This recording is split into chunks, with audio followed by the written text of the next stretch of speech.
അതുകൊണ്ട് എന്റെ പ്രിയപ്പെട്ട സഹോദരങ്ങളെ, അള്ളാഹുവിന്റെ പരീക്ഷണം ഇങ്ങനെ വലിയ പ്രളയമായി, വലിയ ഇടിമിന്നലായി, വലിയ സുനാമിയായി, വലിയ വലിയ ഭൂകമ്പമായി ഇങ്ങനെയൊക്കെ വരുന്നു. കൊറോണയായി, കോവിഡായി, ഇങ്ങനെയൊക്കെ വരുന്നു. ഓഖിയായി, നിപ്പയായി ഇങ്ങനെ വരുന്നു. അതാണ് ഭീകരമായ പടച്ചവന്റെ ശിക്ഷയെന്ന് ആരും കരുതണ്ട. അള്ളാഹുവിന്റെ ശിക്ഷ വരാൻ ചെറിയ ചെറിയ ചില കാര്യങ്ങൾ മതി. ഒന്ന് രണ്ട് ഉദാഹരണങ്ങൾ പറഞ്ഞിട്ട് വിഷയത്തിന്റെ കാതലായ ഭാഗത്തേക്ക് നമുക്ക് മടങ്ങിപ്പോകാം. രണ്ട് മൂന്ന് ചെറിയ വിഷയങ്ങൾ ഞാൻ പറഞ്ഞു മനസ്സിലാക്കാൻ വേണ്ടി, നമ്മുടെ മനസ്സിലൊന്ന് ഉറയ്ക്കാൻ വേണ്ടിയിട്ട് ചില ഉദാഹരണങ്ങൾ പറയാം. അള്ളാഹുവിന് വലിയ ശിക്ഷയൊന്നും വേണ്ട. പടച്ചതമ്പുരാൻ ശിക്ഷിച്ചു ആരെ? കഅബാലയത്തെ തകർക്കാൻ വേണ്ടി വന്ന അബറഹത്തിന്റെ ആനപ്പടയെ അള്ളാഹു നശിപ്പിച്ചത് എങ്ങനെയാണ്? അബറഹത്ത് ആനപ്പടയുമായി കഅബാലയത്തെ തകർക്കാൻ വേണ്ടി വന്നു. സുബ്ഹാനല്ലാഹ്. സഹോദരങ്ങളെ, കഅബാലയത്തെ തകർക്കാൻ വേണ്ടി വരുന്നതിന് തൊട്ട് മുമ്പ് തന്നെ ഒരു ചാരനയച്ചുകൊണ്ട് 200 ഒട്ടകമാണ് അവിടെ നിന്ന് മോഷ്ടിച്ചു കൊണ്ടുപോയത്. കഅബാലയത്തിന്റെ മുറ്റത്ത് നിന്ന് 200 ഒട്ടകത്തെ മോഷ്ടിച്ചു കൊണ്ടുപോയി. അന്ന് പിടിച്ചു കൊണ്ടുപോയപ്പോൾ അബ്രഹത്ത് അതൊട്ടടുത്തുണ്ടെന്നറിഞ്ഞു. അങ്ങനെ അബ്ദുൽ മുത്തലിബ് ഓടി വരികയാണ്. അബ്ദുൽ മുത്തലിബ് നേരെ വന്നുകൊണ്ട് അബ്രഹത്തിന്റെ മുമ്പിലെത്തി. അബ്ദുൽ മുത്തലിബ് കടന്നു വരുമ്പോൾ മുത്തുനബിയുടെ പ്രിയപ്പെട്ട ഉപ്പാന്റെ ഉപ്പയല്ലേ, അബ്ദുള്ളയുടെ പ്രിയപ്പെട്ട വാപ്പയല്ലേ? അബ്ദുൽ മുത്തലിബിനെ കണ്ടപ്പോൾ എന്തോ ഒരു സൗന്ദര്യമാ. അബ്ദുൽ മുത്തലിബിന്റെ സൗന്ദര്യം വല്ലാത്ത സൗന്ദര്യമാ. ആ സൗന്ദര്യം കണ്ടപ്പോൾ അബ്രഹത്തിന് അദ്ദേഹത്തെ നിലത്തിരുത്താൻ തോന്നിയില്ല. എന്ത് ചെയ്തെന്നറിയോ? ഈ അബ്രഹത്ത് പെട്ടെന്ന് തന്നെ തന്റെ ഇരിപ്പിടത്തിലേക്ക് വിളിച്ചിരുത്തുന്നത് അബസീനിയക്കാർക്ക് അത്ര ദഹിച്ചെന്ന് വരില്ല. അങ്ങോട്ട് ശ്രദ്ധിക്കണേ. അവസാനം എന്ത് ചെയ്തു? ഒരു ചെറിയ കമ്പളം വിരിച്ചു. എന്നിട്ട് ആ കമ്പളത്തിലേക്ക് അബ്രഹത്ത് ഇറങ്ങിയിരിക്കുകയാണ്. അബ്ദുൽ മുത്തലിബിനെ പിടിച്ച് നിലത്തിരുത്തുകയാ. എന്നിട്ട് അദ്ദേഹത്തോട് ചോദിച്ചു, അബ്ദുൽ മുത്തലിബേ, എന്താണ് വേണ്ടത്? ഞങ്ങൾ തകർക്കാം. ഞങ്ങൾ ഒരിക്കലും നിങ്ങളോട് യുദ്ധത്തിന് വന്നതല്ല, യുദ്ധം ചെയ്യൽ ഞങ്ങളുടെ ലക്ഷ്യവുമല്ല. ഞങ്ങൾ വന്നത് ഒരിക്കലും നിങ്ങളോട് യുദ്ധം ചെയ്യാൻ വേണ്ടിയിട്ടല്ല. ഞങ്ങൾ വന്നത് കഅബാലയത്തെ തകർക്കാൻ വേണ്ടിയിട്ടാ. ഞങ്ങൾ ഉണ്ടാക്കിയ ആരാധനാലയത്തിലേക്ക് ആളുകൾ വരുന്നില്ല. അതുകൊണ്ട് എല്ലാവരും ഇവിടെയാണ് വരുന്നത്. യമനിൽ നിന്ന്, ഷാമിൽ നിന്ന്, ബസറയിൽ നിന്ന്, കൂഫയിൽ നിന്ന് എല്ലാവരും വരുന്നത് ഇവിടെ തന്നെയാണ്. അതുകൊണ്ട് ഈ വരവൊന്ന് നിർത്താൻ വേണ്ടിയിട്ട് ഞങ്ങൾ ഇതാ തീരുമാനമെടുത്തിരിക്കുന്നു. അതുകൊണ്ട് നിങ്ങൾ ഈ കഅബാലയത്തെ ഞങ്ങൾ പൊളിക്കാൻ പോകുന്നു എന്ന് പറഞ്ഞപ്പോൾ അബ്ദുൽ മുത്തലിബ് പറഞ്ഞത് എന്തെന്നറിയോ? ഒന്ന് ചിന്തിക്കണേ സഹോദരങ്ങളെ, ഒരു നിമിഷം ഒന്ന് ആലോചിക്കണേ. ഈ അബ്ദുൽ മുത്തലിബ് അബ്രഹത്തിനോട് പറയുന്ന, അബ്രഹത്തെ, എന്റെ ഒട്ടകത്തെ ഇങ്ങ് തന്നെങ്കിൽ ഞാൻ അങ്ങ് പോകാമായിരുന്നു. ആ സമയത്ത് അബ്ദുൽ മുത്തലിബിനോട് അബ്രഹത്ത് പറയുന്നു, നിങ്ങളുടെ ഇബ്രാഹിമും ഇസ്മായിലും പണി കഴിപ്പിച്ച പരിശുദ്ധമായ കഅബാലയത്തെ ഞങ്ങൾ തകർക്കുമെന്ന് പറയുന്നു. ആ സമയത്ത് അബ്രഹത്തിനോട് അബ്ദുൽ മുത്തലിബ് പറയുന്നു, എന്റെ ഒട്ടകം തരുവോ, ഞാൻ അങ്ങ് പൊക്കോളാ. എന്റെ ഒട്ടകം തരുവോ, ഞാൻ അങ്ങ് പൊക്കോളാ. ആ സമയത്ത് വീണ്ടും പറഞ്ഞു അബ്രഹത്ത് പറഞ്ഞു, അബ്ദുൽ മുത്തലിബേ, ഞങ്ങൾ കഅബ ശരീഫ് പൊളിക്കാൻ വേണ്ടി വന്നവരാ. വീണ്ടും അബ്ദുൽ മുത്തലിബ് പറയുന്നു, എന്റെ ഒട്ടകം അങ്ങ് തന്നെങ്കിൽ എനിക്ക് പോകാമായിരുന്നു. അവസാനം അബ്ദുൽ മുത്തലിബിനോട് അബ്രഹത്ത് ചോദിച്ചു, എന്തേ കഅബാലയത്തെ പൊളിക്കുമെന്ന് പറഞ്ഞിട്ട് അതിന് മറുപടിയില്ല. നിങ്ങൾ പറയുന്നു എന്റെ ഒട്ടകം, എന്റെ ഒട്ടകം, എന്റെ ഒട്ടകമെന്ന്. അതുകൊണ്ട് ഞാൻ ചോദിക്കുകയാണ്, നിങ്ങൾക്ക് കഅബാലയത്തോട് കൂറൊന്നുമില്ലേ? ഈ പറയുന്ന കഅബ ശരീഫിനോട് നിങ്ങൾക്ക് ഇഷ്ടമൊന്നുമില്ലേ? ഈ ചോദ്യം അങ്ങോട്ട് ചോദിക്കുമ്പോൾ പൊന്നാര നബി തങ്ങളുടെ പ്രിയപ്പെട്ട ഉപ്പ അബ്ദുള്ളയുടെ പ്രിയപ്പെട്ട ഉപ്പ അബ്ദുൽ മുത്തലിബ്, ആ അബ്രഹത്ത് എന്ന് പറയുന്ന അവിടത്തെ ആനപ്പടയുമായി കടന്നു വന്ന അബ്രഹത്തിനോട് പറഞ്ഞതെന്തെന്നറിയോ? ഒട്ടകം എന്റേതാണ്, കഅബാലയം പടച്ചവന്റേതാണ്. ഒട്ടകത്തിന്റെ കാര്യം ഞാൻ നോക്കിയാ മതിയല്ലോ, കഅബാലയത്തിന്റെ കാര്യം അവൻ തന്നെ നോക്കിക്കോളൂ. അവൻ തന്നെ നോക്കിയില്ലേ? അല്ലാഹ് ചോദിക്കുന്നു, അലം തറ കൈഫ ഫഅല റബ്ബുക ബിഅസ്ഹാബിൽ ഫീൽ അലം യജ്അൽ കൈദഹും ഫീ തദ്ലീൽ വഅർസല അലൈഹിം طيرا أبابيل ترميهم بحجارة من سجيل فجعلهم كعصف مأكول. അബ്രഹത്തിന്റെ ആനപ്പടയെ അല്ലാഹ് നശിപ്പിച്ചത് എങ്ങനെയാണ്? ചെറിയ ചെറിയ കിളികളെ കൊണ്ട്, കുരുവിക്കൂട്ടങ്ങളെ കൊണ്ട് അല്ലാഹു തആല നശിപ്പിച്ചു കളഞ്ഞു. എങ്ങനെയായി അവരെന്നറിയോ? കഅസ്ഫിൻ മഅകൂൽ, ചതച്ചരയ്ക്കപ്പെട്ട വക്കോൽ കൂട്ടങ്ങളെ പോലെ ആ അബ്രഹത്തും ആനപ്പടയും കൂട്ടവും നശിച്ച് നാമാവശേഷമായി മാറി. അതിന്റെ കാരണം എന്തെന്നറിയോ? പടച്ചതമ്പുരാനെ കരയിൽ കരയിലെ ഏറ്റവും വലിയ ജീവി ഏതാണ്? കരയിലെ ഏറ്റവും വലിയ ജീവി ഏതാണ്? അതങ്ങ് ആഫ്രിക്കയിലുള്ള ആളും പറയും, അങ്ങ് മൊറോക്കയിലുള്ള ആളും പറയൂ, അങ്ങ് എത്യോപ്യയിലെ ആളും പറയും, ഇങ്ങ് ഇന്ത്യ രാജ്യത്തെ ആളും പറയൂ. എവിടെയുമുള്ള മനുഷ്യർ പറയും ആകാശത്തിന്റെ ചുവട്ടില് ഭൂമിയുടെ മുകളിൽ ഏറ്റവും വലിയ ജീവി ഏതാ? ദിനോസറിന്റെ കാലം കഴിഞ്ഞു പോയി. ഏറ്റവും വലിയ ജീവി എന്ന് പറയുന്നത് ആനയാണ്. ആ ഏറ്റവും വലിയ ജീവിയായ ആനപ്പടയെ മുൻനിർത്തിയിട്ട് കടന്നു വന്ന അബ്രഹത്തിനെ അള്ളാഹു നശിപ്പിക്കാൻ പടച്ച തമ്പുരാൻ മറ്റൊരാനെ ഇറക്കിയില്ല. അള്ളാഹു നശിപ്പിച്ചത് അള്ളാഹുവിന്റെ ഖുർആൻ പറഞ്ഞതുപോലെ ചെറിയ അബാബീൽ പക്ഷികളെ കൊണ്ടാണ്. അല്ലാഹു തആല കുരുവി കൂട്ടങ്ങളെ കൊണ്ടാണ് നശിപ്പിച്ചത്. അല്ലാഹു നശിപ്പിക്കാൻ സുനാമി വേണമെന്നില്ല. അല്ലാഹുവിനെ നശിപ്പിക്കാൻ വലിയ വലിയ ഏതെങ്കിലുമൊക്കെ പേമാരിയുടെ രൗദ്രത വേണമെന്നില്ല. അല്ലാഹുവിനെ നശിപ്പിക്കാൻ കോവിഡ് എന്ന ഭീകരമായ രോഗം വേണമെന്നില്ല. എന്തുകൊണ്ടാണ് കഅബാലയത്തെ അല്ലാഹു തആല രക്ഷപ്പെടുത്തിയത്? അബ്ദുൽ മുത്തലിബ് കഅബാലയത്തിന്റെ ആ പരിശുദ്ധമായ കഅബാലയത്തിന്റെ ചങ്ങല വലിച്ചുകൊണ്ട് കഅബാലയത്തിന്റെ മുന്നിൽ ചങ്ങല തൂക്കിയിട്ടിട്ടുണ്ടായിരുന്നു. ആ ചങ്ങല ഇങ്ങനെ പിടിച്ചു. എന്നിട്ട് അബ്ദുൽ മുത്തലിബ് പറഞ്ഞത് എന്തെന്നറിയോ? യാ റബ്ബി ലാ അർജൂലഹും സിവാക യാ റബ്ബി ഫംന മിൻഹും ഹിമാക ഇന്ന അദുവൽ ബൈതി മൻ ആദാക ഫംനഉഹും അൻ യുഖ്രിബു ഖുറാക യാ റബ്ബി ലാ അർജൂലഹും സിവാക. അവർക്കെതിരായിട്ട് എനിക്ക് നിന്നോടല്ലാതെ ചോദിക്കാൻ ആരുമില്ല പടച്ചവനെ. ഇതാരാണ് ചോദിക്കുന്നത് പറയുന്നതെന്ന് ചിന്തിക്കണേ. അബ്ദുൽ മുത്തലിബിന്റെ കാലത്താണ്. അന്ന് ഹബീബായ നബി തങ്ങൾ ഒരിക്കലും ഉദയം ചെയ്തിരുന്നില്ല. ആ കാലഘട്ടത്തിൽ അല്ലാഹുവിനോട് അബ്ദുൽ മുത്തലിബ് പറയുന്നു, എനിക്ക് നിന്നോടേ ചോദിക്കാനുള്ളൂ. കാരണം യാ റബ്ബി ഫംന മിൻഹും ഹിമാക, അവരിൽ നിന്ന് നിന്റെ പരിശുദ്ധ കഅബാലയത്തെ സംരക്ഷിക്കേണ്ടത് നീ തന്നെയാണ്. ഇന്ന അദുവൽ ബൈതി മൻ ആദാക ഫംനഉഹും ഇൻ ഐ യുഖ്രിബു ഖുറാക.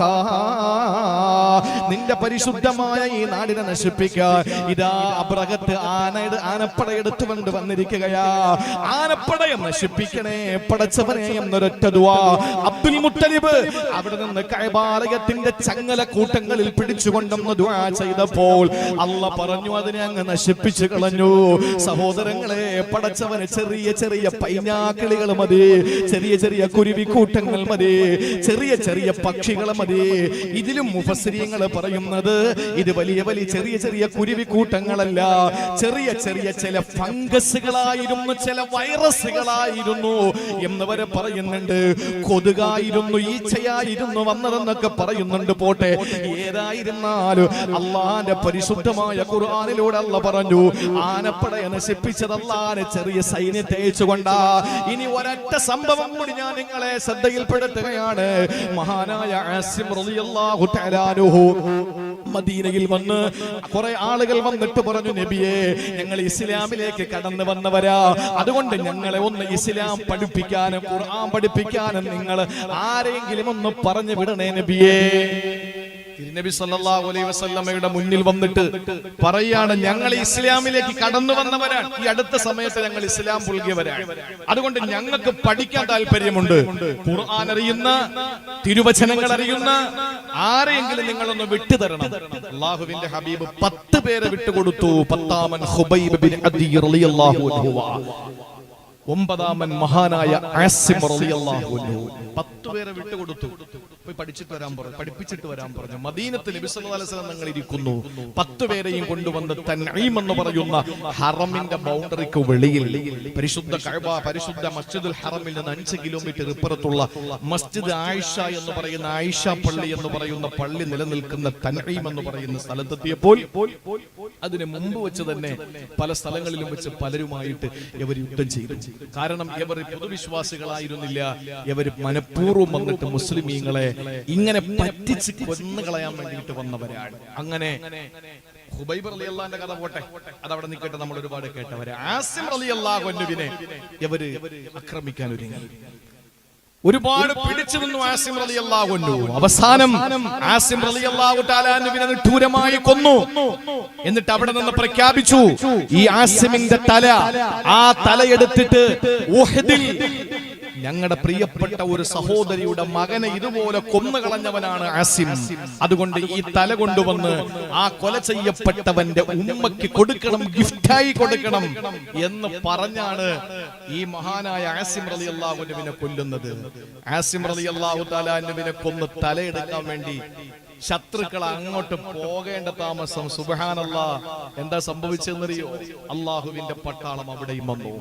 കഅബ പൊളിക്കാൻ വേണ്ടി വന്നവനെ ആട്ടി ഓടിക്കാൻ വേണ്ടി വന്നത് ചെറിയ കുരുവിക്കൂട്ടങ്ങളാണെങ്കിൽ അതിനേക്കാൾ ചെറിയ പട്ടാളത്തെ അള്ളാഹു ഇറക്കി അവിടെ. ഏത് പട്ടാളം?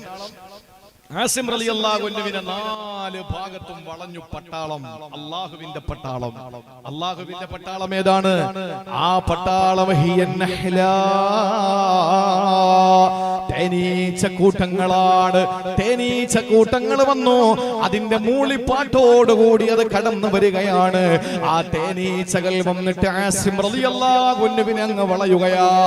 ഏത് മൃഗമാണെങ്കിലും വെടിവെക്കാം, മനുഷ്യനാണെങ്കിൽ അമ്പയ്യ, എങ്ങനെ വേണോ കൊന്നിട്ട് ആസിം തങ്ങളുടെ തലയെടുത്ത് ഉഹദിൽ പെടന്ന് മരിച്ച ശവത്തിന്റെ ഉമ്മയുടെ അടുക്കൽ കൊണ്ടുവന്ന് നിന്റെ പ്രിയപ്പെട്ട മകനെ കൊന്നവന്റെ തലയാണെന്ന് പറഞ്ഞിട്ട് ഗിഫ്റ്റ് കൊടുക്കാം.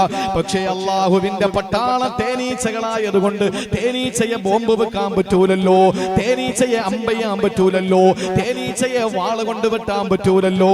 ആ തേനീച്ച എന്ന പട്ടാളത്തെ കൊണ്ട് അല്ലാഹു തആല ആസിം തങ്ങളുടെ ആ ശരീരത്തിന്റെ 4 ഭാഗത്ത് വല്ലാത്ത നിലയിൽ ഒരു വലിയ മതിൽ കെട്ടി നിർമ്മിച്ചു. ആസിം റളിയല്ലാഹു അൻഹുവിന്റെ ബോഡിയിലേക്ക് അടുക്കാൻ കഴിയാതെ വന്നപ്പോൾ അവരവിടെ നിന്ന് ഉറക്കെ പറയുകയാണ്, വൈകുന്നേരം വന്നിട്ട് നമുക്ക് അവന്റെ തലയെടുക്കാം. ആരും വന്ന് ഈ ശരീരം എടുക്കില്ല. അവരവിടെ നിന്ന് മടങ്ങിപ്പോയി. സുബ്ഹാനല്ലാഹ്, പടച്ചവന്റെ പേമാരി പെയ്യുകയാ. അള്ളാഹുവിന്റെ മഴത്തുള്ളികൾ കൊണ്ട് മീകായിൽ അലൈഹിസ്സലാം മഴ പെയ്യിപ്പിക്കുകയാ. ആ മഴ ഇങ്ങനെ പേമാരിയായി. ആ പേമാരിയിൽ ആസിം തങ്ങളുടെ മയ്യത്ത് ജനാസ ഒലിച്ചൊലിച്ചു പോകുന്നു. അവിടെ നിന്ന് ആസിം തങ്ങളുടെ ജനാസ ഇങ്ങനെ ഒലിച്ചൊലിച്ചു പോകുമ്പോ പ്രിയപ്പെട്ടവരെ ആർക്കും കാണാൻ പറ്റുന്നില്ല. വൈകുന്നേരം അവിടത്തെ ഭടന്മാര് വന്ന് നോക്കുമ്പോൾ ഇല്ല, ആസിം തങ്ങളെ കാണാനില്ല. ആസിം തങ്ങളെ കിടന്നിടത്ത് മണ്ണ് പോലുമില്ല. ഇന്ന് ഇടുക്കി ജില്ലയിലെ, പത്തനംതിട്ട ജില്ലയിലെ, ഈ പറയപ്പെടുന്ന കോട്ടയം ജില്ലകളിൽ അവിടെ നിന്ന് മലവെള്ളപ്പാച്ചിലിൽ ഉരുൾപൊട്ടിയിട്ട് അവിടെ ഒരു തോട് നിർമ്മിക്കപ്പെട്ടതുപോലെ ആസിം റളിയല്ലാഹു അൻഹു കിടന്ന ഭാഗത്ത് കുത്തി ഒലിക്കപ്പെടുന്ന ഒരു അരുവിയായി മാറി. ആ മഴകൾ വന്ന് മഴയുടെ മഴവെള്ളത്തിന്റെ പേരിൽ മഴവെള്ളം ഇങ്ങനെ പാഞ്ഞു വന്നപ്പോൾ ആ മഴവെള്ളത്തിൽ ഇങ്ങനെ ആസിം തങ്ങളുടെ ജനാസ ഒലിച്ചു പോവുകയാണ്. സഹോദരങ്ങളെ, വിവരം മദീനയിൽ മഹാനായ സയ്യിദുനാ ഉമറുൽ ഫാറൂഖ് തങ്ങൾ അറിഞ്ഞു. ഉമറുൽ ഫാറൂഖ് റളിയല്ലാഹു അൻഹു അറിയുമ്പോ ഉമർ തങ്ങൾ അവിടെ നിന്ന് പ്രഖ്യാപിച്ചത് എന്തെന്നറിയോ? ആസിമിന് അങ്ങനെ സംഭവിച്ചിട്ടുണ്ടെങ്കിൽ അതിൽ ഞാൻ അഭിമാനം കൊള്ളുന്നു. കാരണം എന്തെന്നറിയോ? കാന ആസിമു നദറ അല്ലാ യമസ്സഹു മുശ്രികൻ അബദാ. അവിടെ നിന്ന് ആസിം തങ്ങൾ എപ്പോഴും ദുആ ചെയ്യുമായിരുന്നു, റബ്ബേ എന്റെ ശരീരത്തിൽ ഒരു മുശ്രിക് തൊടല്ലേ അല്ലാ, ഒരു ബഹുദൈവ വിശ്വാസി എന്റെ ശരീരത്ത് തൊടല്ലേ അല്ലാ, എനിക്കൊരു മുശ്രിക്കിനെ കാണേണ്ട അവസ്ഥ വരുത്തല്ലേ അല്ലാ, എന്റെ ശരീരത്തിൽ ഒരു മുശ്രിക് തൊടല്ലേ പടച്ചവനെ എന്ന് ദുആ ചെയ്തു. ഉമർ റളിയല്ലാഹു അൻഹു രോമാഞ്ചത്തോടെ വികാരത്തോടുകൂടി അവിടെ നിന്ന് പ്രഖ്യാപിക്കുകയാ, ഫമനഅഹുല്ലാഹു ബഅദ വഫാത്തി ആസിമി. ആസിമിന്റെ വഫാത്തിന് ശേഷവും അല്ലാഹു ആ പ്രതിജ്ഞ, ആ ദുആ അല്ലാഹു സ്വീകരിച്ചു കൊടുത്തു. ഹയാത്തിൽ അദ്ദേഹത്തെ ഒരു മുശ്രിക് തൊട്ടിട്ടില്ല, അദ്ദേഹം ഒരു മുശ്രിക്കിനെയും സ്പർശിച്ചിട്ടില്ല. അങ്ങനെ തന്നെ അല്ലാഹു അദ്ദേഹത്തെ മരിക്കുന്ന സന്ദർഭത്തിൽ ഒരു മുശ്രിക്കും തൊടാത്ത അവസ്ഥയിൽ അല്ലാഹു തആല എവിടെയോ കൊണ്ടുപോയി ആസിം തങ്ങളെ. ആസിം തങ്ങളുടെ മയ്യത്ത് ആർക്കും അറിയില്ല എവിടെയാണെന്ന്. അതിങ്ങനെ മലവെള്ളപ്പാച്ചിൽ ഇങ്ങനെ പോയി. അള്ളാഹുവിന് വലിയ വലിയ സിംഹത്തെ ഇറക്കേണ്ടതുണ്ടോ? അള്ളാഹുവിന് കടുവക്കൂട്ടങ്ങൾ ഇറക്കേണ്ടതുണ്ടോ? അള്ളാഹുവിന് ആനക്കൂട്ടങ്ങൾ ഇറക്കേണ്ടതുണ്ടോ? അള്ളാഹുവിന് ചെമ്പുലികൾ ഇറക്കേണ്ടതുണ്ടോ? അള്ളാഹുവിന് ഏതെങ്കിലും ഭീകരമായ ഹിംസ്ര ജന്തുക്കളെ ഇറക്കിയിട്ട് നശിപ്പിക്കേണ്ടതുണ്ടോ? ഇല്ല. ഇവിടെ തേനീച്ചകളെ കൊണ്ട് അല്ലാഹു തആല ശത്രുക്കളെ പരാജയപ്പെടുത്തി. തൊട്ടു മുമ്പ് അബാബീൽ എന്ന കുരുവി കൂട്ടങ്ങളെ കൊണ്ട് അല്ലാഹു ശത്രുക്കളെ പരാജയപ്പെടുത്തി. അതുകൊണ്ട് അല്ലാഹുവിന്റെ ശിക്ഷ വരുമെന്ന് പറയുമ്പോൾ അഫഅമിന അഹ്ലുൽ ഖുറാ അൻ യഅതിയഹും ബഅസുനാ ബയാതൻ വഹും നായിമൂൻ അഫഅമിന അഹ്ലുൽ ഖുറാ അൻ യഅതിയഹും ബഅസുനാ ളുഹൻ വഹും യൽഅബൂൻ. അതാ നമ്മൾ പറഞ്ഞു വന്നത്. പകലും രാത്രിയിലും നമ്മൾ കളിക്കുകയും കിടക്കുകയും ചെയ്യുമ്പോൾ നമ്മുടെ ജീവിതത്തിൽ അല്ലാഹുവിന്റെ പരീക്ഷണങ്ങൾ വരില്ല എന്ന നിർഭയത്വത്തോടു കൂടി ജീവിക്കാൻ നമുക്ക് കഴിയില്ല. കാരണം അല്ലാഹുവിന്റെ പരീക്ഷണം വരും. അതിന് വലിയ എന്തെങ്കിലും ഭീകരമായ പരീക്ഷണം തന്നെ ആകണമെന്നൊന്നുമില്ല. അതിന്റെ ഏറ്റവും വലിയ തെളിവാണ് കോവിഡ് വൈറസ്. ഞാൻ പറഞ്ഞല്ലോ, കാണാൻ പറ്റില്ല. അതുകൊണ്ട് പ്രിയപ്പെട്ട സഹോദരങ്ങളെ, അള്ളാഹുവിന്റെ പരീക്ഷണങ്ങൾ വരും. ചെറിയ ചെറിയ പരീക്ഷണങ്ങൾ അള്ളാഹു തന്നുകൊണ്ടിരിക്കും. ബനൂ ഇസ്രായേലുകളെ സംബന്ധിച്ചിടത്തോളം അള്ളാഹു അവർക്ക് കൊടുത്ത നിഅമത്തുകൾക്ക് വല്ല കണക്കുണ്ടോ? മന്ന് സൽവ, ആകാശത്ത് നിന്ന് അള്ളാഹു ഭക്ഷണം ഇറക്കി കൊടുത്തു. മന്ന് സൽവ, ഏറ്റവും നല്ല ഭക്ഷണം മന്ന് സൽവ. അവസാനം നല്ല ഇറച്ചിയാണ്, കാടപ്പക്ഷിയുടെ ഇറച്ചിയാണ്. അപ്പൊ ഇതങ്ങോട്ട് ഇറക്കി കൊടുത്തപ്പോ അവര് പറഞ്ഞു ഞങ്ങൾക്ക് വെജിറ്റബിൾ മതി എന്ന് പറഞ്ഞു. ഇപ്പോഴും ഞാൻ ചോദിക്കാൻ, നോൺ വെജാണോ വെജാണോ ഏറ്റവും ഹൈർ എന്ന് ചോദിച്ചാൽ കൃത്യമായി അള്ളാഹു പറഞ്ഞിട്ടുണ്ട് നോൺ വെജ് തന്നെയാണ്, ഒരു സംശയമില്ല. ഖുർആനാണ് സാക്ഷി അതിന്. അള്ളാഹു ചോദിച്ചു മൂസാ നബിയോട്, ചോദിക്കാത്ത നിങ്ങൾ പകരമാക്കുകയാണോ? ഹൈറായ ഭക്ഷണം നിങ്ങൾക്ക് തന്നപ്പോൾ ആ ഹൈർ അല്ലാത്ത ഭക്ഷണത്തെ കൊണ്ട് നിങ്ങൾ അള്ളാഹുവിനോട് പകരം ചോദിക്കുകയാണോ? അല്ലേ? കാടപ്പക്ഷിയുടെ ഇറച്ചി അല്ല കൊടുത്തു. അഥവാ അള്ളാഹു നല്ല ഒന്നാം തരം ഇറച്ചി കൊടുത്തപ്പോ അത് തിന്നിട്ട് പറയുന്നു ഞങ്ങൾക്ക് ഇനി പച്ചക്കറി മതി. അവസാനം അല്ല പച്ചക്കറി കൊടുത്തു. കക്കരിക്ക, വെള്ളരിക്ക,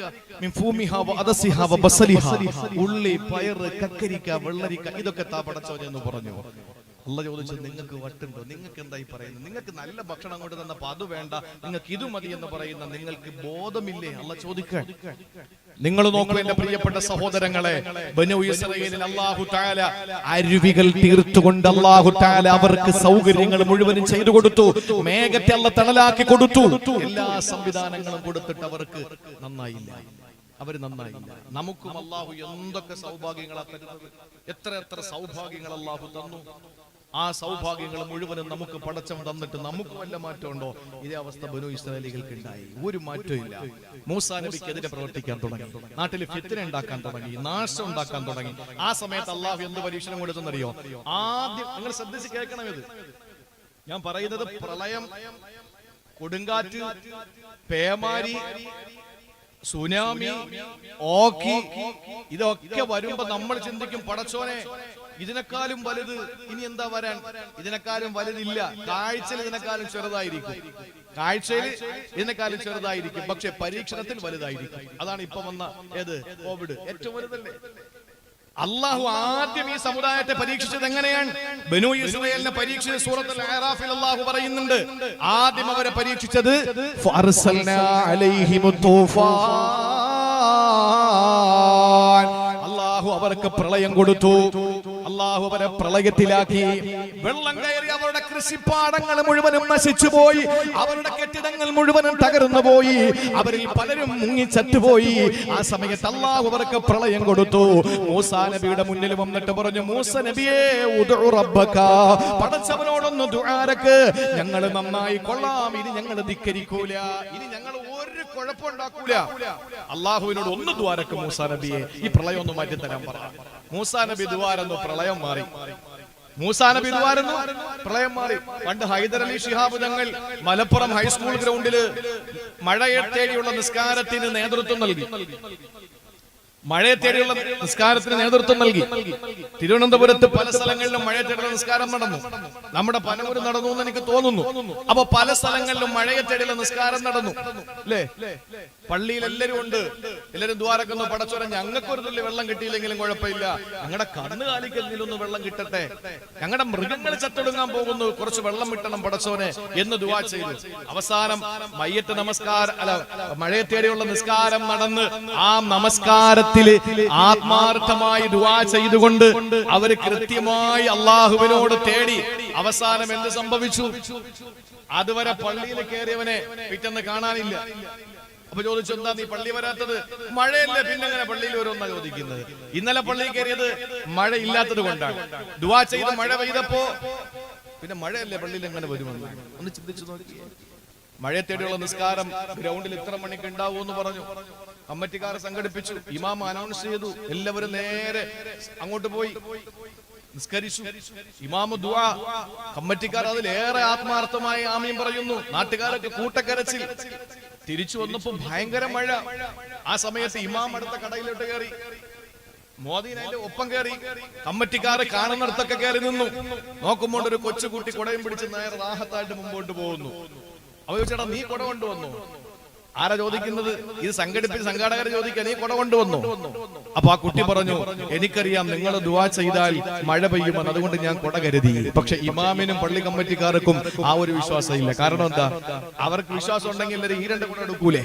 ഞങ്ങൾ പോയി ദുആ ചെയ്ത് തിരിച്ചു വരുമ്പോൾ മഴ പെയ്യുമെന്ന് ഈമാൻ ഉണ്ടെങ്കിൽ 2 കുട കൈ കരുതും, ഇല്ലേ? അപ്പൊ അതാണ് സംഭവം. നമ്മുടെ മനസ്സിൽ നമ്മൾ ഇപ്പൊ കാണുന്നത്, നമ്മൾ ജീവിതത്തിൽ അള്ളാഹു തരുന്ന പരീക്ഷണങ്ങളെ നാം പറയുന്നത് ഇതിലും വലുത് വരാൻ പോകുന്നു. അപ്പൊ വലുത് നമ്മൾ എന്താ ചിന്തിക്കുന്നു? വെള്ളം പൊട്ടി ഒഴുകി, ഡാം പൊട്ടി വെള്ളം വന്നു, അല്ലെങ്കിൽ ഉരുൾ പൊട്ടി, ഇതൊക്കെ ചെയ്യും. ഇനിയിപ്പോ എന്താ ഇനി പൊട്ടായിരിക്കുന്നത്? എന്തായാലും ആകാശപ്പ പൊട്ടൂല, അത് ഉറപ്പാ. സൂര്യൻ ഇപ്പോഴും വീഴാറായില്ല, അതിന് മുമ്പ് കുറെ അലാമത്തുകളുണ്ട്. അപ്പൊ ഇനിയിപ്പോ എന്താ പൊട്ടാനുള്ളത്? സുനാമി വന്നു, ഇനി അപ്പുറം എന്താ വരാനുള്ളത്? വെള്ളമല്ലേ കയറിയത്, അതിനപ്പുറം കടലിൽ വേറെ ഒന്നുമില്ലല്ലോ. എന്റെ പൊന്ന് സഹോദരങ്ങളെ, വലുതൊന്നും അല്ലാഹു വേണ്ട. അതുകൊണ്ട് ഇവിടത്തെ തർത്തീബ് നിങ്ങൾ നോക്ക്. ബനൂ ഇസ്രായേലിനെ നശിപ്പിക്കാൻ അല്ലാഹു ആദ്യം അയച്ചത് ഫഅർസൽനാ അലൈഹിമു തൂഫാൻ. ആദ്യം നാം അവർക്ക് പ്രളയം അയച്ചു. അങ്ങനെ പ്രളയത്തിൽ അവരെ മുക്കിക്കുന്നപ്പോൾ മൂസാ നബി അലൈഹിസ്സലാമിനോട് വന്നിട്ട് ദുആ ചെയ്യിപ്പിച്ചു. മൂസാ നബി ദുആ ചെയ്തു, അല്ലാഹു ആ പ്രളയത്തെ മാറ്റിക്കൊടുത്തു. വീണ്ടും അവര് പഴയ അവസ്ഥയിലേക്ക് പോയി, വീണ്ടും അവര് പഴയ അധപ്പതനത്തിലേക്ക് പോയി, വീണ്ടും അവര് തെമ്മാടിത്തരത്തിലേക്ക് പോയി. ആ സമയത്ത് അല്ലാഹു രണ്ടാമത് പരീക്ഷണം കൊടുക്കുന്നത് പ്രളയത്തെക്കാൾ വലുതല്ലേ കൊടുക്കേണ്ടത്? അല്ലാഹു രണ്ടാമത് കൊടുത്തത് എന്തെന്നറിയോ? അല്ലാഹു പറയുകയാണ്, വൽ ജറാദ്. അല്ലാഹു നിപ്പ കൊടുത്തു പരീക്ഷിച്ചു. അല്ലാഹു നിപ്പ കൊടുത്തു പരീക്ഷിച്ചു. നിപ്പ ഏതിന്നാ ഉണ്ടാവുന്നത്? നിപ്പ ഉണ്ടാവുന്ന നിങ്ങൾ ആലോചിച്ച് നോക്കൂ. അല്ലാഹു ചില പക്ഷികളുടെ ആ പക്ഷികളിലൂടെ വൈറസ് പരത്തി. ഇപ്പോ ഇത് ബനൂ ഇസ്രായേലിൽ കൊടുത്ത ശിക്ഷയായിരുന്നു. എന്തായിരുന്നു? വൽ ജറാദ, വെട്ടുകിളി അല്ലാഹു തആല അവരിലേക്ക് ശിക്ഷയാക്കി ഇറക്കി കൊടുത്തു. പ്രളയത്തെക്കാൾ എന്ത് ലഘുവായ ശിക്ഷ? പക്ഷെ അല്ല, ഈ വെട്ടുകിളി വന്ന് അവരുടെ ജീവിതത്തിലെ, അവരുടെ അന്നമാകുന്ന, അവരുടെ ജീവിതത്തിന്റെ സർവസ്വമാകുന്ന കൃഷിപ്പാടങ്ങളെ നശിപ്പിക്കാൻ തുടങ്ങി, ആളുകളെ കൊത്താൻ തുടങ്ങി. വെട്ടുകിളി വന്ന് എല്ലാത്തിനെയും നശിപ്പിച്ചു. സുബ്ഹാനല്ലാഹ്. മൂസാ നബിയുടെ മുന്നിൽ വന്നിട്ട് ബനൂ ഇസ്രായേലികൾ പറഞ്ഞു, മൂസ നബിയെ ഒന്ന് ദുആരക്കോ, ഇനി ഞങ്ങൾ നന്നായിക്കൊള്ളാം, ഇനി ഞങ്ങൾ ഒരിക്കലും മോശക്കാരാവൂല, അല്ലാഹുവിനോടൊന്ന് ദുആരക്കെന്ന് പറഞ്ഞു. മൂസാ നബി അലൈഹിസ്സലാം വീണ്ടും ദുആ ചെയ്തു. അല്ലാഹു പരീക്ഷണം മാറ്റി കൊടുത്തു. പക്ഷെ കാലങ്ങൾ കഴിഞ്ഞപ്പോ വീണ്ടും ഒരു പഴയതുപോലെയായി. ആ സമയത്ത് അല്ലാഹു ഇറക്കി കൊടുത്തു. എന്താണെന്നറിയോ? ആദ്യം അല്ലാഹു ഇറക്കിയത് പ്രളയമാണ്, രണ്ടാമത് വെട്ടുകിളിയാണ്. നമ്മുടെ കണ്ണിൽ ആദ്യത്തേത് വലുതും രണ്ടാമത്തത് ചെറുതുമാണ്. അല്ല, അല്ലാഹു ആദ്യം ചെറുതേ കൊടുക്കും. വലനുദീഖന്നഹും മിനൽ അദാബിൽ അദ്നാ ദൂനൽ അദാബിൽ അക്ബർ. അല്ലാഹു പറഞ്ഞത് വലനുദീഖന്നഹും, നിങ്ങളെ ഞാൻ നിശ്ചയമായും രുചിപ്പിക്കും, നിങ്ങളെ വേദനിപ്പിക്കും, നിങ്ങളെ അനുഭവിപ്പിക്കും. എന്താണ് ദൂനൽ അദാബിൽ അക്ബർ? വലിയ ശിക്ഷകൾ വരുന്നതിന് മുമ്പ് വലനുദീഖന്നഹും മിനൽ അദാബിൽ അദ്നാ, ചെറിയ ചെറിയ ശിക്ഷകൾ കൊണ്ട് നിങ്ങളെ ഞാൻ ശിക്ഷിപ്പിക്കും. ദൂനൽ അദാബിൽ അക്ബർ, വലിയ ശിക്ഷ നിങ്ങൾക്ക് വരുന്നതിന് മുമ്പ്. അപ്പൊ ആദ്യം വരുന്നത് ചെറിയ ശിക്ഷയാണെന്ന് അല്ലാഹുവാണ് പറഞ്ഞത്, നമ്മളല്ല. അതുകൊണ്ട് പ്രളയം ചെറുതാണ്. പിന്നെ അല്ലാഹു കൊടുത്തത് ജറാദ് എന്ന വെട്ടുകിളിയാണ്. ഇനി മൂന്നാമതല്ല കൊടുത്തത് എന്തെന്നറിയോ? അല്ലാഹു തന്നെ പറയുകയാണ്, വൽ ഖുമ്മല. അല്ലാഹു ചെല്ലുകളെ ഇറക്കി വിട്ടു. ചെല്ലുകൾ എന്ന് പറഞ്ഞാൽ കൃഷിപ്പാടങ്ങളിലെ, കൃഷിയിടങ്ങളിലെ ചെതലുകളായി, ചെറിയ ചെറിയ ചെല്ലുകളായി. എന്നാ മനുഷ്യന്റെ ശരീരത്തിൽ അത് പേനായി. തലയിലൂടെ ഓടുന്ന പേനുണ്ടല്ലോ, ചെറിയ പേൻ. അല്ലാഹു ഇങ്ങനെ ശിക്ഷിക്കുന്നത്. ചെറിയ പേനുണ്ടല്ലോ, ആ ചെറിയ പേൻ അല്ലാഹു മനുഷ്യന്റെ, അവർക്ക് വെള്ളം കുടിക്കാൻ കഴിയുന്നില്ല. ഒരു ഗ്ലാസ് വെള്ളം എടുത്താൽ അതിൽ നിറച്ച് പേനാണ്. ചെള്ളാണ്, കൊതുകാണ്, ഈച്ചയാണ്, എല്ലാത്തിനുമുള്ള ടോട്ടലായിട്ടുള്ള കോമൺ പേരാണ് ഈ പറയുന്ന കുമ്മൽ എന്ന് പറയുന്നത്. ചെതലിനും അങ്ങനെ തന്നെയാ പറയുന്നത്. കൃഷിയിടങ്ങളിൽ ചിതൽപുറ്റ്, അവിടെ വീടുകളുടെ ഇടയിൽ ചിതലുകളായി, എല്ലാം തകർന്നു വിടാൻ തുടങ്ങി. അവർ ഇടിക്കുന്ന വെള്ളത്തിൽ ചെള്ളുകളായി, പ്രാണികളായി, അവർക്കൊന്നിനും പറ്റുന്നില്ല. ശരീരം മുഴുവനും പേനായി. ഇങ്ങനെ ഒരു പരീക്ഷണം അല്ലാഹു കൊടുത്ത് സഹിക്കാൻ പറ്റുന്നില്ല. ഒന്നാലോചിച്ച ജംഗ്ഷനിൽ നിങ്ങനെ തലയുറന്നുകൊണ്ടിരിക്കുന്ന രംഗം ഒന്നാലോചിച്ചു. അത് തലയല്ല കഴിയുന്നത്, ശരീരം മുഴുവനും അല്ലാഹു തആല ഈ പരീക്ഷണം കൊടുത്തു. എല്ലാവരും ഈ അവസ്ഥയിലായി.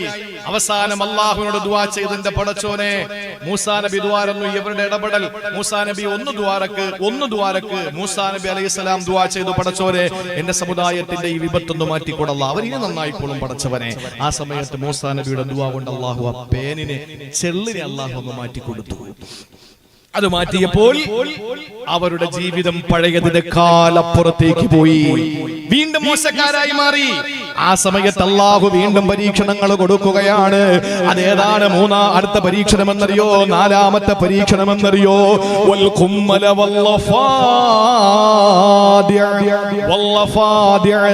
തവളകളെ ഇറക്കി അല്ലാഹു പരീക്ഷിച്ചു. തവളകളെന്ന് പറഞ്ഞാൽ അന്ന് തവളകളെ തിന്നും ആളുകൾ. അപ്പൊ ആ തവളകൾ അടുത്ത ഈ പേനിന്റെ ദുരന്തത്തെക്കാൾ ഭീകരമായ ദുരന്തമാണ്. അവര് തിന്നുമെങ്കിലും എത്രയെന്നും പറഞ്ഞ് തിന്നും. ഈ തവളകളെ ഇറക്കി അവരുടെ എന്തെങ്കിലും പാകം ചെയ്താൽ അടുപ്പിൽ നിറക്കുന്ന പാത്രം നിറച്ച തവളയായി. ഒരു തഫ്സീറുകളിൽ കാണുന്ന ഒരു കമീസ്, ഒരു കന്തൂർ എടുത്തവർക്ക് ഇടാൻ പറ്റില്ല. അതിന്റെ പോക്കറ്റിൽ, അതിന്റെ എല്ലാം മടക്കിലും, കൈയുടെ മടക്കിലും ഒക്കെ കയറിയിരിക്കാൻ തുടങ്ങിയ തവള. എവിടെ പോയാലും തവള.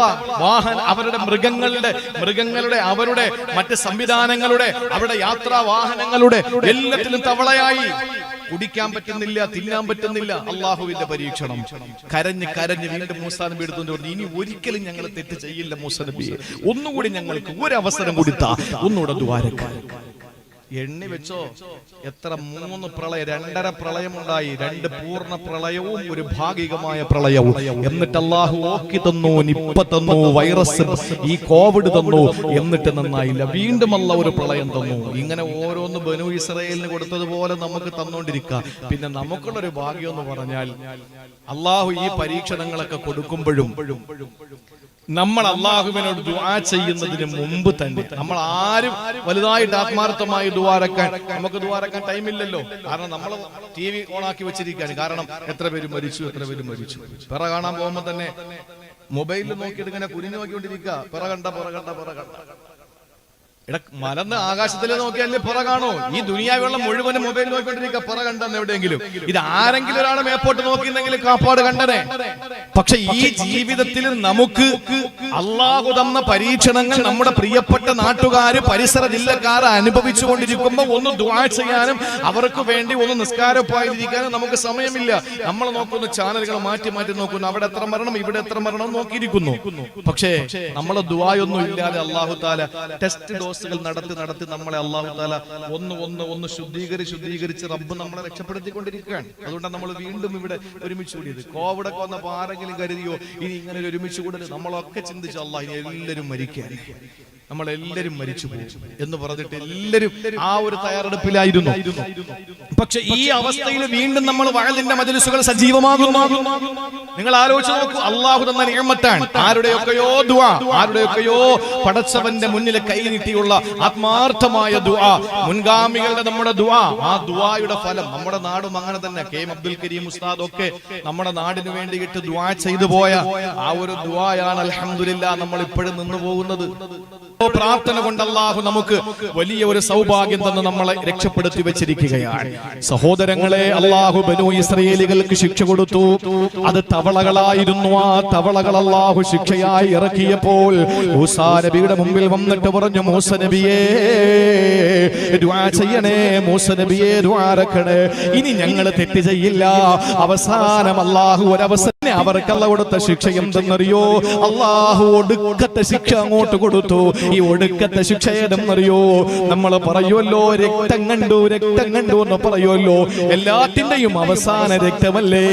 രക്തം കണ്ടു എന്ന് പറയുന്ന അവസ്ഥയിൽ അല്ലാഹു ആ പരീക്ഷണത്തെ അങ്ങനെ തന്നെ കൊടുത്തു.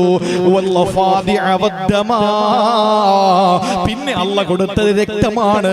ശരീരത്തിൽ നിന്ന് രക്തം ഇങ്ങനെ ഒലിച്ചിറങ്ങാൻ തുടങ്ങി. മാത്രമല്ല, കുടിക്കാൻ ഒരു ഗ്ലാസ് വെള്ളമെടുത്താൽ അതിൽ രക്തമായി. വസ്ത്രം ധരിക്കാൻ പറ്റുന്നില്ല, മുഴുവനും ബ്ലഡാണ്.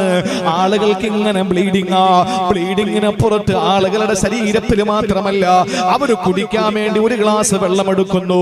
പക്ഷെ ഒന്ന് നിങ്ങൾ അറിയണേ, ഈ ശിക്ഷ ഇത്രയും കൊടുത്തപ്പോൾ ധിക്കാരികൾക്ക് മാത്രമാണ് അല്ലാഹു ശിക്ഷ കൊടുത്തത്. മൂസാ നബിയുടെ ജനതയായ മൂസാ നബിയെ കൊണ്ട് വിശ്വസിക്കുന്ന സമൂഹത്തിനുള്ള ശിക്ഷ കൊടുത്തില്ല. അവസാനം കുടിക്കാൻ ഒരു ഗ്ലാസ് വെള്ളമെടുത്തപ്പോൾ മുഴുവനും ബ്ലഡാണ്. അതുകൊണ്ട് എങ്ങനെ കുടിക്കും? അതുകൊണ്ട് കുടിക്കാൻ പറ്റാത്ത അവസ്ഥ വന്നപ്പോൾ അപ്പുറത്ത് മൂസാ നബിയുടെ കൗമിൽപ്പെട്ട ഒരു പെണ്ണിനോട് അവിടത്തെ ശിക്ഷ ഏറ്റുവാങ്ങേണ്ടി വന്ന ഒരു പെണ്ണ് പറഞ്ഞു, എനിക്ക് വല്ലാതെ ദാഹിക്കുകയാണ്, എനിക്ക് വെള്ളം കുടിച്ചേ മതിയാവുകയുള്ളൂ, അതുകൊണ്ട് കുറച്ച് വെള്ളം എനിക്ക് തരുവോ? അവൾ ഒരു ഗ്ലാസ് വെള്ളം എടുത്തപ്പോൾ അത് വെള്ളം തന്നെയാണ്.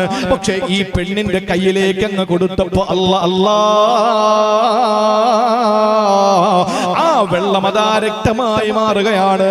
അവസാനം ഇനി എന്താ ചെയ്യുക?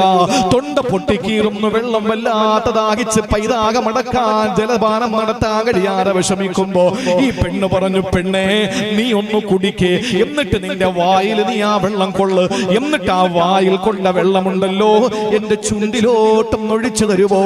സുബ്ഹാനല്ലാഹ്. മൂസാ നബിയെ കൊണ്ട് വിശ്വസിച്ച സാലിഹത്തായ പെണ്ണ് വാം നിറച്ചു വെള്ളം കൊണ്ടു. എന്നിട്ട് ഒരു ചുംബനം കൊടുക്കും പോലെ ഈ പെണ്ണിനെ ചുണ്ടിലേക്ക് ചേർത്ത് വെച്ചിട്ട് അവളെ ചുണ്ടിലേക്ക് ഇങ്ങനെ പാസ് ചെയ്തു കൊടുത്തു.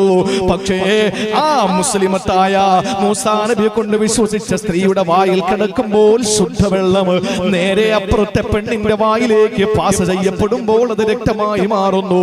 അല്ലാഹു പറയുന്നു, ആയാത്തിൻ മുഫസ്സലാ, കൃത്യമായി ശിക്ഷകൾ ദൃഷ്ടാന്തങ്ങൾ അവർക്ക് ഞാൻ കൊടുത്തുകൊണ്ടിരുന്നു. എന്നിട്ടും അവരുടെ അവസ്ഥ എന്തായി? ഫസ്തക്ബറൂ വകാനൂ ഖൗമൻ മുജ്രിമീൻ. അവര് തെമ്മാടികളായി, അഹങ്കാരികളായി അവര് മാറിക്കൊണ്ടേ ഇരുന്നു എന്ന് അള്ളാന്റെ പരിശുദ്ധ ഖുർആൻ സൂറത്തുൽ അഅറാഫിലൂടെ അല്ലാഹു പരിചയപ്പെടുത്തുമ്പോൾ എന്നെ കേൾക്കുന്ന എന്റെ പ്രിയപ്പെട്ട സഹോദരങ്ങളെ, എന്റെ സഹോദരിമാരെ, അള്ളാന്റെ പരിശുദ്ധ ഖുർആനെ മുറുകെ പിടിച്ച് ഏത് രാത്രിയും കിടന്നുറങ്ങുമ്പോ എന്റെ റബ്ബിന്റെ ശിക്ഷ വരും. അതെന്റെ വീട്ടിന്റെ മുകളിൽ ആഞ്ഞിലില്ലല്ലോ പടച്ചോനെ, അതല്ലെങ്കിൽ എന്റെ വീട്ടിന്റെ മുകളിൽ ഉരുളൻ കല്ലുകളില്ലല്ലോ പടച്ചോനെ, എന്റെ വീടിന്റെ ഏതെങ്കിലും ഭാഗത്തലർ വിളിക്കുന്ന സാഗരങ്ങളില്ലല്ലോ പടച്ചോനെ, എന്റെ വീട് ഏതെങ്കിലും ഹിംസ്ര ജന്തുക്കൾ വരാൻ സാധ്യതയുള്ള ഒരു പ്രദേശത്തല്ലല്ലോ പടച്ചോനെ. ഇതൊന്നും ചിന്തിക്കണ്ട. ഒരു ചെള്ളുമതി മോനെ, ഒരു തവള മതി മോനെ, ഒരു ചെറിയ പ്രാണി മതി മോനെ, ഒരു തുള്ളി ബ്ലഡ് മതി മോനെ നിന്നെ അല്ലാഹു പരീക്ഷിക്കാൻ.